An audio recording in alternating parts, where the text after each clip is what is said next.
Dana, the deck is absolutely just filling up down here. Everybody that's coming in line has a huge smile on their face, ready to get their pancake breakfast. Honestly, just look at this amazing turnout.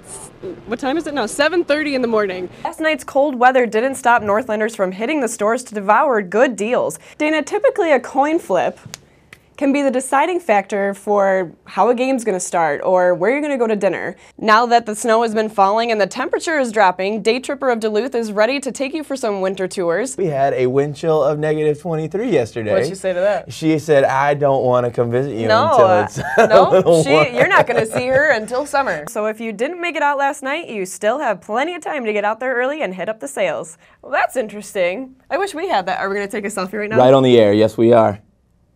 I wish that we had like I'm posting that to Facebook, a selfie taken on live TV.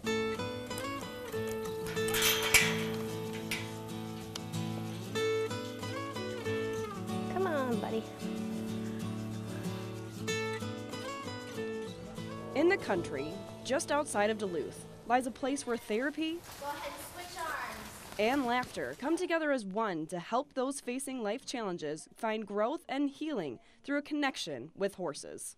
Good boy. The folks that have some physical limitations, it's a good builder for their core strength and their balance. We've got nonverbal clients that work on their speech while they're here. North Country Ride, a nonprofit organization, has been a helping hand since 1982. We celebrated 32 years and it's just keeps growing every year. We're gonna put it way up on his neck. We are here to help people with some kind of life challenge, try to overcome that even in a small way, using horses to help them get there. And they believe horses can help with more than just the physical needs. Any variety of confidence building, learning to respect the other people in the class, and definitely learning respect for the horses. It's all in the rider's tone of voice Waka. that proves progress is in session. He's delighted. You can tell the way he's just his body language, and he's smiling, and his speech is happy, and he's calm and relaxed. And so he's getting great pleasure out of it. What did I say again to make him stop? You say, whoa. Lars Bettendorf of Duluth has a chromosomal abnormality that has led to some developmental delays. But nothing is stopping him from enjoying his time with his horse, Shiloh. Okay, I'm ready to go again. This is a great opportunity for him to get more comfortable with horses and have a good time and get some therapy out of it as well. Learning how to groom There you go. and saddle up Now you're gonna put this foot in your stirrup. Okay, look at his head. There you go. Nice job. is only the beginning of what they learn here. I think the size and the generosity of spirit that you see from a horse, it is just so obvious that you can connect with a horse. They have to be gentle with us, and it makes you want to be gentle and kind with them in return. And the gratifying experience is shared amongst all who are a helping hand. Can you put me in a mouth? Nice job. And just see how much they enjoy the horses and what they really take away from it. It's really fun to be able to do that for people. You really do gain yourself when you give something to someone else like that.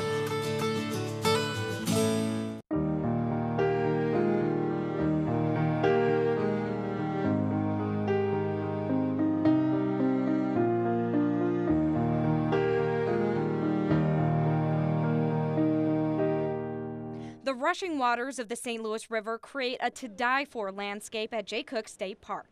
But they've also been the downfall of the park's most iconic feature. It bounces, it makes noise, you have rushing water going underneath you. So there's this sensory thing going on. And then there is that tradition that people have built in their lives. For 90 years, the swinging bridge has provided nothing but memories to Minnesota families. All these families will come in, you know, their family members and friends come to visit them. They'll drive them down to Jay Cooke, and you got to come see the bridge. The first version of the bridge was built in 1924.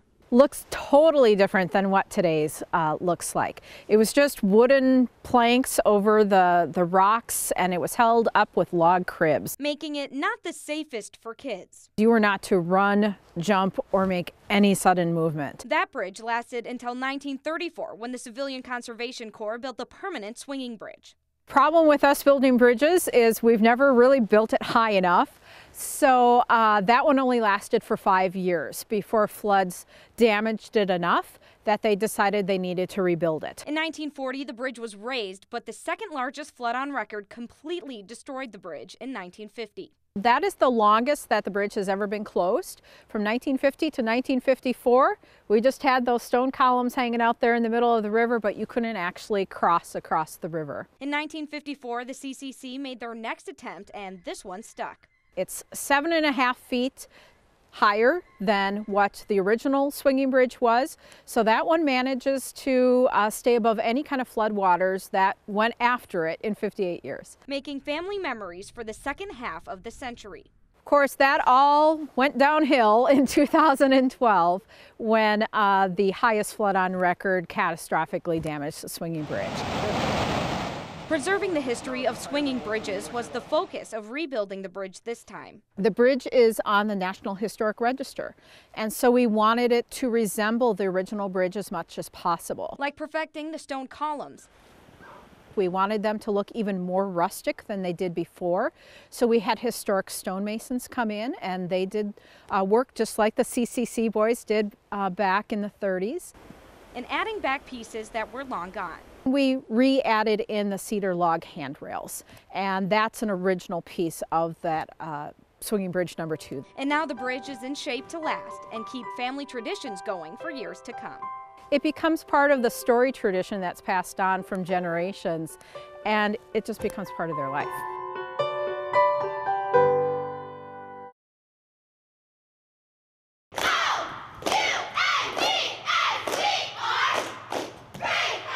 It's their job to raise excitement to a crowd.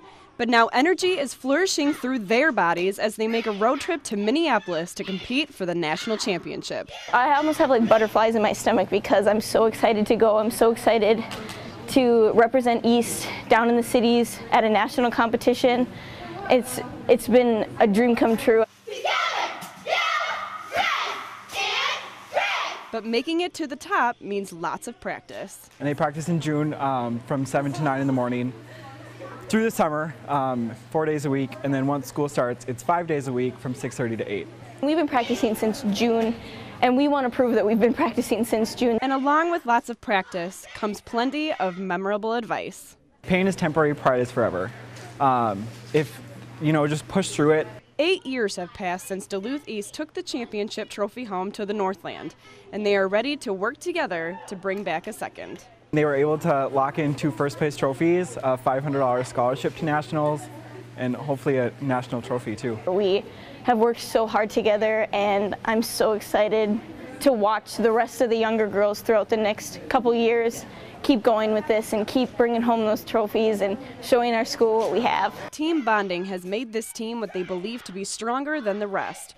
But making it this far isn't only about bringing home a trophy. To have fun with each other, to be a family, because this is the best family I could ever ask for. A family that can work together, a family that can prevail through anything. We can take a bad day and make it a great day.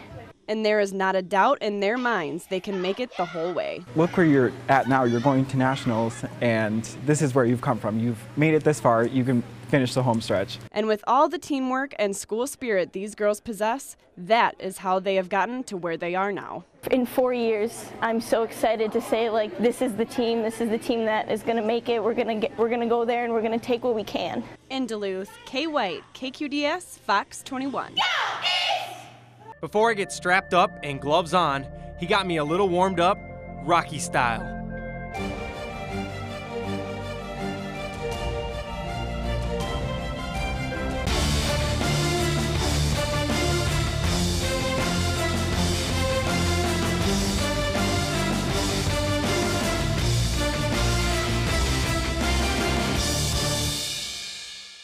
These gloves are heavy right now. This workout was ridiculous. Welcome to my world. First rule of mud, man.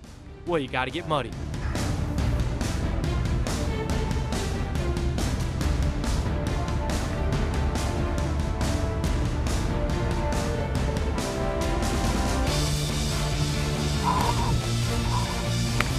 First obstacle time.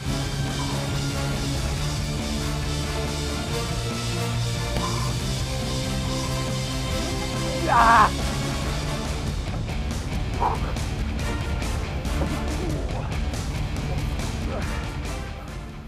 Whoa! Woo! Oh! Oh! On to obstacle 2.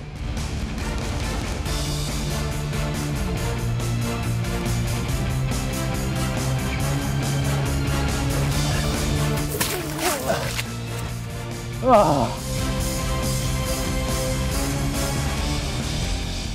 Let's go, Johnny! Ah! All right, what's next? Okay, climb down that cargo net, run up that valley. Really? All right.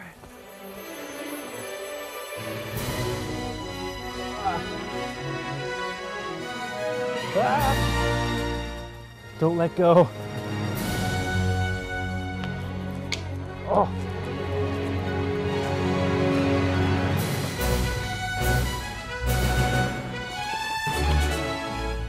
These monkey ropes are impossible. Ah! Ah! Ah! Come on!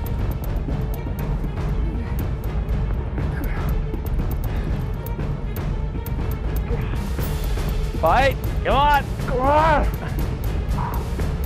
Ah! Dude! That's so hard!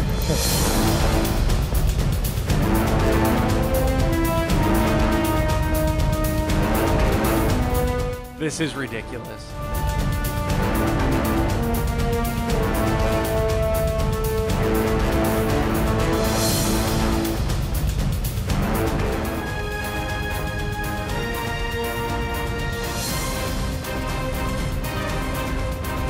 Ah!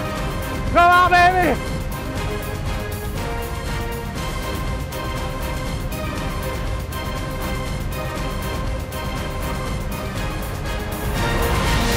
Oh!